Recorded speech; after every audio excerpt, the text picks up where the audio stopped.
ওম শান্তি। আজ 17 মে 2026 রবিবার। অব্যক্ত বাপদাদার মধুর মহাবাক্য। Revise date 11/2/2010। আজকের মুরলির সার: শিবের জন্মদিবসে ক্রোধরূপী আকন্দ ফুল বাপদাদাকে অর্পণ করে দর্পণ হও। পবিত্র প্রবৃত্তির প্রত্যক্ষ প্রমাণ দ্বারা প্রত্যক্ষতা সমীপে নিয়ে এসো। আজ বাচ্চারা সবাই সম্মুখে বসে এবং দেশ ও বিদেশে বসে বাচ্চারা চতুর্দিকে খুব খুশির সাথে বাবার এবং নিজের জন্মদিন উদযাপনের অনেক অনেক কল্যাণময় শুভেচ্ছা অভিনন্দন জ্ঞাপন করছে। তোমরা সম্মুখে বসে আছো আর দূর দূর থেকে সায়েন্সের সাধন দ্বারা সব বাচ্চারা পরমানন্দে হৃদয়ের অভিনন্দন জানাচ্ছে। তোমরা সবাই যারাই এখানে এসেছো তারা বাবার জন্মদিন উদযাপন করতে এসেছো নাকি নিজেদের জন্মদিনও উদযাপন করতে এসেছো? কেননা এই জয়ন্তী বিচিত্র জয়ন্তী। কেন বিচিত্র? বাবার বাচ্চাদের একসাথে জয়ন্তী। সমগ্র কল্পে এমন জয়ন্তী হয়ই না। সমগ্র কল্পে চক্কর লাগিয়ে এসো, এটা বিচিত্র জয়ন্তী। তো বাপদাদা সব বাচ্চাকে জিজ্ঞাসা করছেন, তোমরা সবাই বাবাকে শুভ ভাবনা দিতে এসেছো নাকি বাবার থেকে কল্যাণকারী ভাবনা নিতে এসেছো? বাপদাদা একলা কিছুই করেন না, কেননা জন্ম নেওয়ার সাথে সাথেই তিনি যজ্ঞ রচনা করেছেন। তো যজ্ঞে ব্রাহ্মণ প্রয়োজন, তাই তো তোমাদেরও জন্ম বাবার সাথে হয়েছে। এর স্মৃতিচিহ্ন রূপে শিবরাত্রি ভক্তিতেও উদযাপন করে। সেই সঙ্গে শালগ্রামেরও পূজা হয়, অনেক অনেক শালগ্রামের পূজা করে। তো এই জয়ন্তী ওয়ান্ডারফুল জয়ন্তী, সেই জন্য এই জয়ন্তীকে হিরেতুল্য জয়ন্তী বলা হয়ে থাকে। তো বাপ দাদা তার পদম পদম গুণ মাল্যভূষিত বাহুর মধ্যে অবস্থিত সব সাথী বাচ্চাদেরকে পদম পদম গুণ অভিনন্দন জানাচ্ছেন। এটাও বাবার বাচ্চাদের হৃদয়ের অতি ভালোবাসার লক্ষণ। বাপদাদা বাচ্চাদের কাছে প্রতিজ্ঞা করেছেন যে তিনি তোমাদের সাথে থাকবেন, সাথে যাবেন। তো বলো, তোমরা সব বাচ্চারাও প্রতিজ্ঞা করেছো বাবার কাছে, তাই না? নাকি সঙ্গমে তোমরা সাথে আছো? সাথে সাথে থাকতেও হবে, সেই সঙ্গে বিশ্ব সেবাতেও থাকতেও হবে, সাথে উড়তেও হলেও একসাথে। তাহলে বলো, তোমাদেরও প্রতিজ্ঞা আছে তো না যে সাথে থাকবে, সাথে যাবে আর ব্রহ্মা বাবার সাথে বিশ্বে রাজত্ব করবে? প্রতিজ্ঞা আছে, পাক্কা প্রতিজ্ঞা আছে। এই বিশেষত্ব শিব জয়ন্তীর। অমৃতবেলা থেকে বাপদাদা দেখেছেন যে ভিন্ন ভিন্ন স্থানের বাচ্চারা খুবই খুশির সাথে অভিনন্দন ও কল্যাণময় শুভেচ্ছা পাঠাচ্ছিল। এখন তো তোমরা সম্মুখে শুভেচ্ছা জ্ঞাপনও করছো আর গ্রহণও করছো, দেওয়া আর নেওয়া একসাথে। ভগবানের কত ভাগ্যবান বাচ্চা তোমরা, যারা সম্মুখে বার্থডে উদযাপন করছো। সবার মুখ প্রসন্নময়, মনে হচ্ছে খুশিতে উঠছে। একদিকে বাপদাদা বাচ্চাদের ভাগ্য দেখছেন, আরেকদিকে ভক্তদেরও দেখছেন। তারা এখনো পর্যন্ত আর্তস্বরে ডাকছে, এসো। আর এখানে তোমরা সাথে থেকে উদযাপন করছো। বাপদাদা দেখেছেন ভক্তদের অনুভূতিও কিছু কম নয়। তোমরা যা প্র্যাকটিক্যালি করছো তারই স্মৃতিচিহ্ন রূপে কত ভালোভাবে বিধিপূর্বক তা পালন করছে। তোমরা ব্রত ধারণ করছো, তাই তো তারাও ব্রতের স্মারক চিহ্ন বানিয়েছে। তারা একদিন অথবা অল্প সময়ের জন্য ব্রত পালন করে। তোমরা কোন ব্রত পালন করছো? সবাই বাবার সামনে ব্রত ধারণের দৃঢ় সংকল্প নিয়েছ তো না? তোমরা বাবার কাছে খুশি খুশি ব্রত নিয়েছ যে বাবা, আমরা এই পুরো জন্মের জন্য, ব্রাহ্মণ জন্মের জন্য ব্রত ধারণ করব। ব্রত ধারণ করেছ তো না? কোন ব্রত? পবিত্রতার। এক জন্মের ব্রত নিয়েছ, কিন্তু এক জন্মের পবিত্রতার ব্রত 21 জন্মে চলবে। তারা অল্প সময়ের জন্য ভোজন পান আর জাগরণের কাজ করে, কিন্তু তোমরা এখনের এক জন্মেরই জাগরণ দ্বারা, অর্থাৎ অন্ধকার থেকে তোমরা আলোতে এসে গেছো। আর এই জাগরণও তোমাদের 21 জন্ম চলবে। সারা বিশ্বে তোমরা এমন জাগরণ করেছ যে তোমাদের জাগরণ দ্বারা বিশ্ব জাজ্জল্যমান জ্যোতি হবে। কোনো দুঃখ অশান্তির অন্ধকার থাকবে না। তাহলে বলো, তোমরা কে সমগ্র বিশ্বকে অন্ধকার থেকে আলোতে এনেছ? এই অসীম ব্রত ভালো লাগে? পরিশ্রম লাগে না তো? সহজ নাকি কঠিন? সহজ লাগে? যাদের সহজ লাগে তারা হাত তোলো। কখনো কখনো মুশকিল মনে হয় না? কখনো হয় না। কেন না? তোমরা জানো যে পবিত্রতা তোমাদের জন্মসিদ্ধ অধিকার। সেই জন্য পবিত্রতা শুধু ব্রহ্মচর্য নয়, বরং মন, বচন, কর্ম, সম্বন্ধ সম্পর্কেও পবিত্রতা। পবিত্রতার সংস্কার তোমরা সহজভাবে ধারণ করে থাকো। তো পবিত্রতার সংকল্প তো করেছ, কিন্তু এখন সময় অনুসারে বাপদাদা সময়ের ওয়ার্নিং দিচ্ছেন। তো মনোবল বজায় রেখে তোমরা পবিত্রতার ব্রত নিজেদের স্বধর্ম মনে করে ধারণ করেছ। অপর যে ভূত রয়েছে সেটা ক্রোধ। তো বাপদাদা আজ এটা জিজ্ঞাসা করছেন যে এক মহাভূতের ব্রত নিয়ে বৃত্তি বদলেছ, কিন্তু আরেকটা যে ভূত আছে ক্রোধের, সেই ক্রোধের ভূতের উপর বিজয় প্রাপ্ত করতে হবে। এই সংকল্প করেছ কি? নাকি দ্বিতীয় বিকার সেই জন্য সম্মতি আছে? কেননা ক্রোধ সবার কানেকশানে আসে। তো আজকের দিনে যখনই জন্মদিন উদযাপন করছো, তখন একে অপরকে গিফটও দিয়ে থাকো তোমরা। তো আজ বাপদাদা এটাই চান যে যেভাবে সাহস আর বাবার সহায়তায় মেজরিটি প্রথম নম্বরে জিত প্রাপ্ত করে এগিয়ে চলেছে, তাহলে কি সেভাবেই ক্রোধের ওপরও জিত হতে পারে? কেননা যে কোনো ভূত হয়রান তো করে, আর ক্রোধের ভূত অন্যের কানেকশানে আসে, সম্পর্কে আসে। নিজের মনেও যখন ক্রোধ আসে তখন নিজেও ক্রোধে দিশেহারা হয়। তো বাবার বার্থডে উদযাপন করতে এসেছ, তো ভারতের হোক বা ফরেনের, আজ বাপদাদা সব বাচ্চার থেকে গিফট হিসেবে ক্রোধ নিতে চান। হতে পারে এটা? হতে পারে যে মনে করে আজকের দিনে বাবাকে গিফট দিতে পারো, মনেও থাকবে না, স্বপ্নেও থাকবে না, এমন সংকল্প নিয়ে সাহসের সাথে নিজেকে এগিয়ে নিয়ে চলার শক্তি তার আছে? আছে শক্তি? যারা সাহসের সাথে বাবার কাছে সংকল্প করতে পারো এবং করবে, তারা বাবার থেকে গিফট নেবে। গিফট হিসেবে দাও আর বাবার থেকে গিফট নাও। যদি ক্রোধের উপরে জিতে যাও, তবে অন্যদের উপরেও জয়ী হওয়ার সাহস আসবে। তো আমরা কারা মনে করো যে আমরা এই গিফট দিয়ে বাবার থেকে গিফট নেব? তো তোমরা কারা মনে করো যে আমরা এই গিফট দিয়ে বাবার থেকে গিফট নেব? তারা হাত ওঠাও।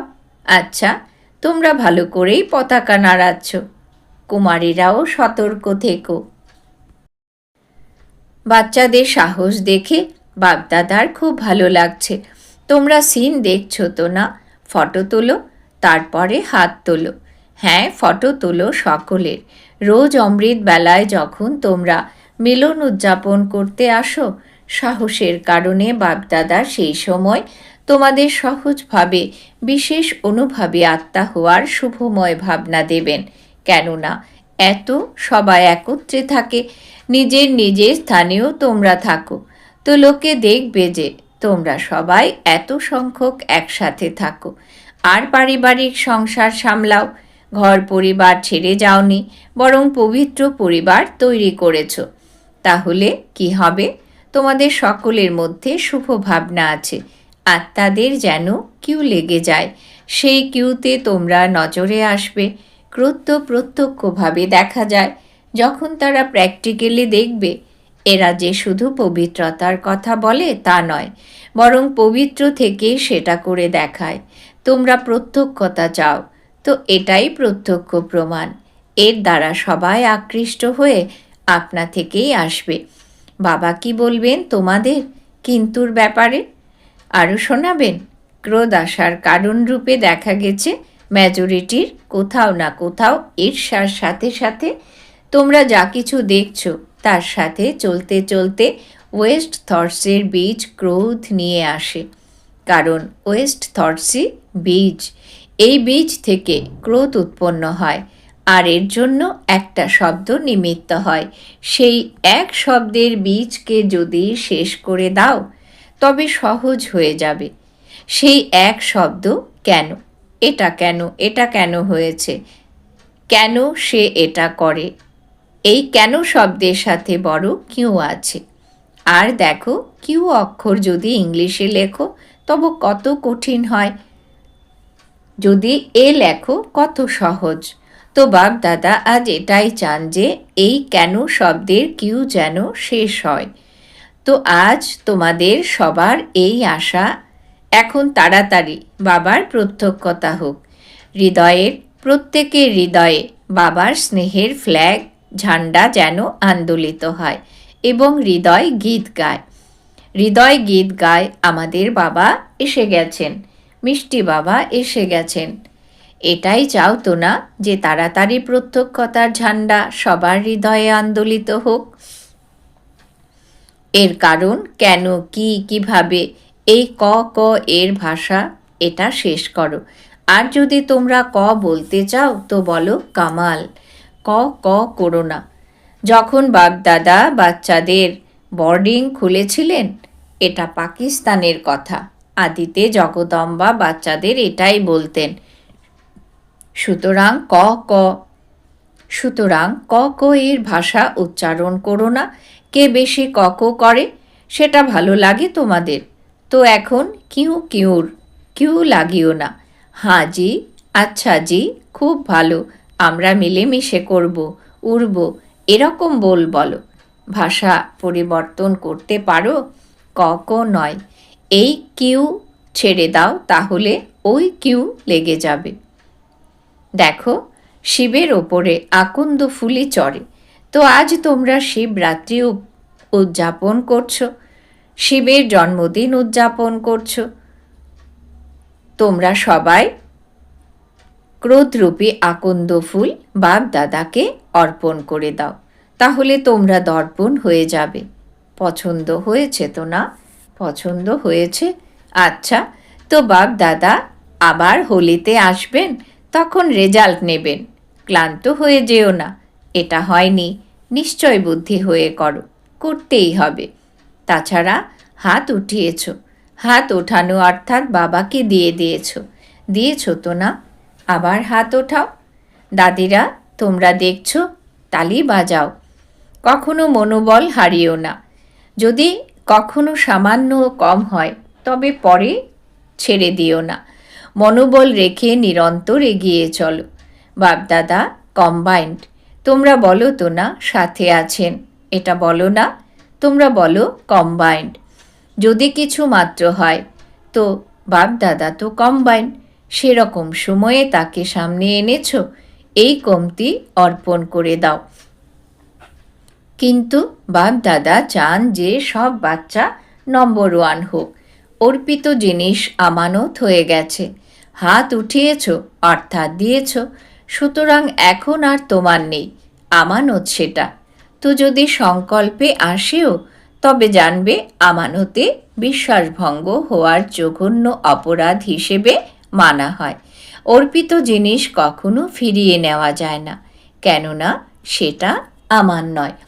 তো আজ বাপ দাদা চতুর্দিকে দেখছেন, যারা ওখানে বসে সবাই খুশি খুশি স্ক্রিনে দেখছে আর সংকল্প করছে। তো মধুবন কিংবা সব সেন্টার কি হবে? তারা কি হবে? সব সেন্টার্স নির্বিঘ্ন ভবর বর্তানি হয়ে যাবে। পছন্দ হয়েছে তো না? পছন্দ? কেননা বাপদাদা জানেন যে সারকামটেন্স এমন হবে যা দুঃখ আর অশান্তির কারণে আত্মাদের জন্য তোমাদের সকলের দয়ার উদ্রেক হবে। কেননা তোমরা পূর্বজ, তোমরা পূজ্য। তো পূর্বজ কেউ আত্মার দুঃখ বা ডিস্টারবেন্স দেখতে পারে না। যার প্রতি ভালোবাসা থাকে, করুণার উদ্রেক হয়, তার দুঃখ দেখতে পারে না। তো বাবা মনে করেন যে সময় তোমাদের পরিবর্তন করার আগে তোমরা পুরুষার্থের প্রাপ্তির প্রালব্ধ এখন থেকে অনুভব করো। কারণ সময় তোমাদের শেখাবে না, সময় তোমাদের টিচার নয়। তো হোলিতে প্রত্যেকে নিজস্ব রেজাল্ট বেশি লম্বা লিখবে না, পড়ার ফুসরত হয় না। কিন্তু বাপ দাদা আগেও তোমাদের বলেছেন যে তোমরা যেমন বরদানের চিরকুট পাও না, কত ছোট হয়, সেরকম ছোটতে শুধু ওকে লেখো। ওকে শব্দ লিখবে। যদি তোমাদের পুরুষার্থ করতে করতে তোমাদের কিছু ভুল হয়ে যায়, তবে ওকের মাঝখান বরাবর লাইন টেনে দিও। এটা ইজি তো না? এত কাগজ ওয়েস্ট করো না। যদি এটা বেশি বার হয় তখন একটা করে লাইন বাড়িয়ে দিও, একবার, দুবার, তিনবার। আর হোলির আগে মধুবন পাঠিয়ে দিও, একত্র করে পাঠিও। টিচারদের পাঠানো উচিত হবে, তারপর বাপদাদার কাছে পৌঁছে যাবে। এ ব্যাপারে নম্বর 1 কে? তারপর বাপদাদা তোমাদেরকে হৃদয়ের পদম পদম গুণ স্নেহের উপহার দেবেন। আচ্ছা, ডবল ফরেনার্স আছো তো না? হাত ওঠাও। নম্বর নেবে তো তোমরা, তাই না? দেখব ফরেনের তোমরা নম্বর নেবে নাকি যারা ভারতের। এটা ভালো, বাপদাদা তো সবাইকে প্রার্থী হিসেবে দেখেন না, বরং বাবার আশা পূরণকারী, বাবার আশার দীপক রূপে দেখতে চান। মধুবন কি করবে? মধুবনের তোমরা হাত ওঠাও। নিচে ওপরে সব মধুবন। ওপরের তোমরাও লম্বা করে হাত ওঠাও, নাড়াও। আচ্ছা, মধুবনের তো উচিত নম্বর নেওয়া। নেওয়া উচিত তো না? উচিত নেওয়া, কারণ মধুবনকে সবাই খুব তাড়াতাড়ি কপি করে, তো সেটা ভালো। আচ্ছা, এইবারে যারা প্রথমবার এসেছো তারা হাত ওঠাও। তারা উঠে দাঁড়াও। চতুর্দিকে যারা কম্বাইন থাকে তারা দেখছেও শুনছেও, কিন্তু যারা শুনছে না তারা সবাই মুরলির দ্বারা তো শুনবেই। তো চতুর্দিকে বাবার স্নেহী সহযোগী মিষ্টি মিষ্টি অতি প্রিয় বাচ্চাদেরকে বাপদাদা পদম পদম গুণ কল্যাণময় শুভ ভাবনাও দিচ্ছেন, অভিনন্দনও জানাচ্ছেন, আর সেই সঙ্গে প্রত্যক্ষতার ঝান্ডা শীঘ্রাতি শীঘ্র নাড়ানোর সংকল্পও দিচ্ছেন। সময়ের ওপরে নির্ভর করো না, সময়কে টিচার বানিও না।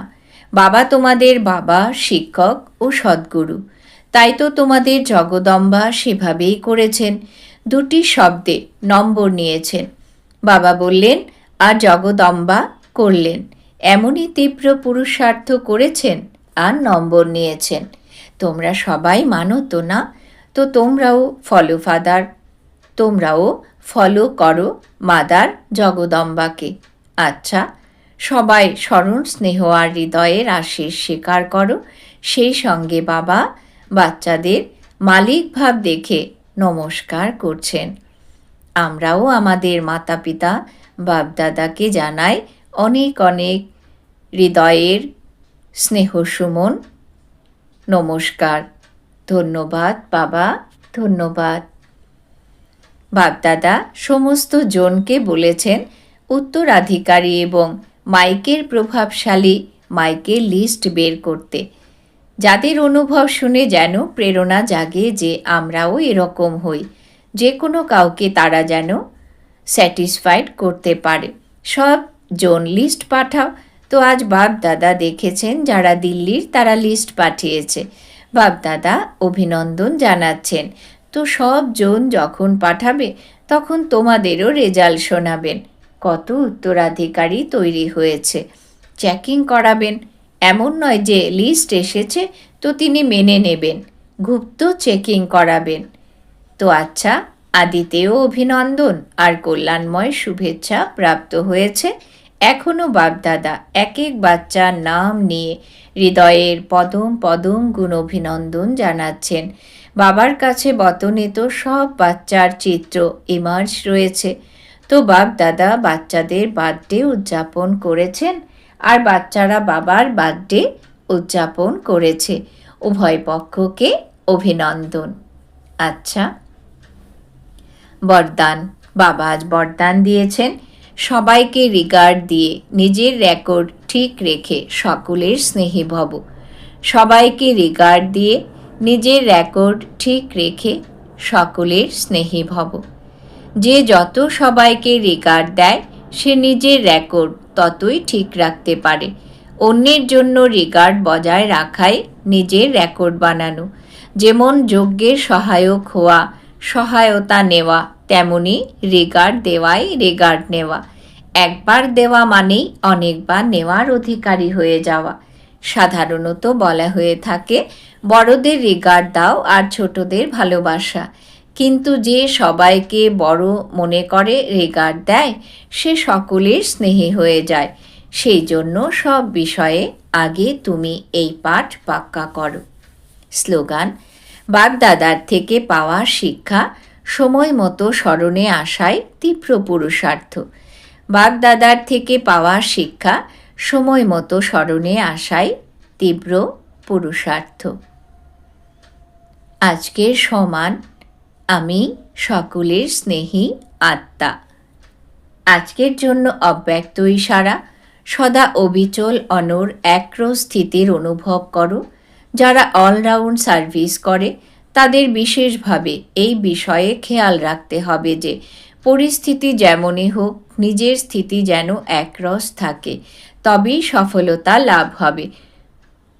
শ্রীমতে যখন মনমত, দেহ অভিমান বোধের মত, শূদ্রভাবের মত মিক্স করো তখন স্থিতি একরস থাকে না। মন যদি ভিন্ন ভিন্ন রসে থাকে তবে স্থিতিও ভিন্ন ভিন্ন হয়। একই রসে যদি থাকো তবে একরস স্থিতি হবে। আজকের জন্য বিশেষ সূচনা: মাসের তৃতীয় রবিবারের যোগ অভ্যাস। আজ মাসের তৃতীয় রবিবার সব ভাই বোন সংগঠিতভাবে একত্রিত হয়ে সন্ধে 6:30 থেকে 7:30 পর্যন্ত নিজের পূর্বজ ও পূজ্য স্বরূপের সমান দ্বারা সম্পূর্ণ কল্পবৃক্ষকে নিজের শুভ ভাবনা ও শুভকামনার শক্তিশালী কিরণ দেওয়ার সেবা করুন। ওম শান্তি।